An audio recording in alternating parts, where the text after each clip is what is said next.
ప్రపంచంలోని అన్ని మంత్రాలకు ఓంకార శబ్దం కేంద్రంగా పరిగణించబడుతుంది. ఓం అనే పదాన్ని ఉచ్చరించడం ద్వారా శరీరంలో సానుకూల శక్తి ప్రవహిస్తుంది. శరీరం, మనస్సు రెండింటినీ ఆరోగ్యంగా ఉంచడంలో ఓం ఉచ్చారణ ఉపయోగకరంగా ఉండడానికి ఇదే కారణం. ఓం ప్రయోజనాలు, దానిని జపించే నియమాలను తెలుసుకుందాం. ఓంను సృష్టికి ప్రతీక అంటారు. దీనిని భక్తి, ధ్యానముల ప్రాథమిక మంత్రం అంటారు.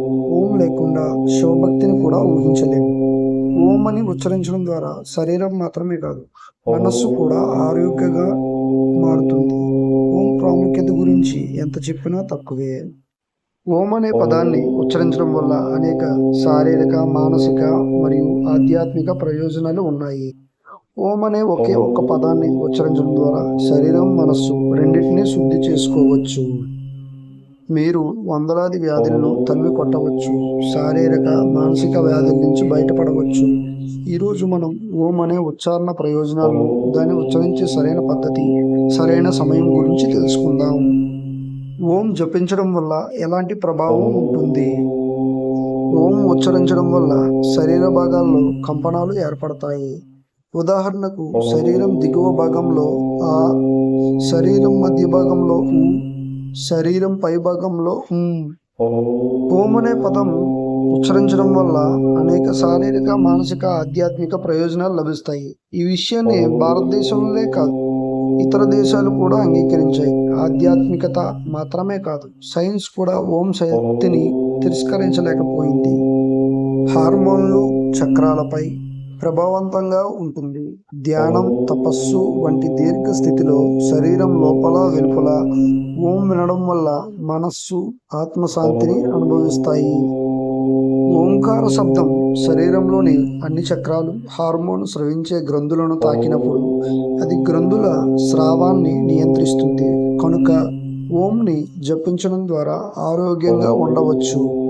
ఎవరైనా ఒత్తిడిలో ఉన్నా, చిన్న విషయాలకే బాధపడుతున్నా, లేదా ఏదైనా మానసిక అనారోగ్యంతో బాధపడుతున్నా ఓం జపం వీరికి దివ్య ఔషధం. ఇప్పుడు మనం ఓం ఉచ్చారణ ఎప్పుడు చేయాలి, ఎలా చేయాలి తెలుసుకుందాం. ప్రతి ఉదయం లేచిన తర్వాత మిమ్మల్ని మీరు శుద్ధి చేసుకుని ప్రశాంతమైన ప్రదేశంలో కూర్చోండి. ఓంకార శబ్దాన్ని జపించండి. పద్మాసన, అర్ధ పద్మాసన, సుఖాసన, వజ్రాసనాల్లో కూర్చుని ఓం జపించవచ్చు. మీ సౌలభ్యం ప్రకారం ఓంకారాన్ని 5, 7, 11, 21, 108 సార్లు జపించవచ్చు. దీన్ని ఎప్పుడైనా జపించవచ్చు. అయితే సూర్యోదయం, సూర్యాస్తమయ సమయంలో జపించడం సముచితమని భావిస్తారు. ఇప్పుడు మనం ఓం జపించడం వల్ల కలిగే ప్రయోజనాలు ఏమిటో చూద్దామా? ఓం జపించడం వల్ల ఏకాగ్రత పెరిగి జ్ఞాపక శక్తి పెరుగుతుంది. ఇది శరీరం, మనస్సును కేంద్రీకరించడంలో సహాయపడుతుంది. గుండె కొట్టుకోవడం, రక్త ప్రసరణ సక్రమంగా అవుతాయి. మానసిక వ్యాధులు తగ్గుముఖం పడతాయి.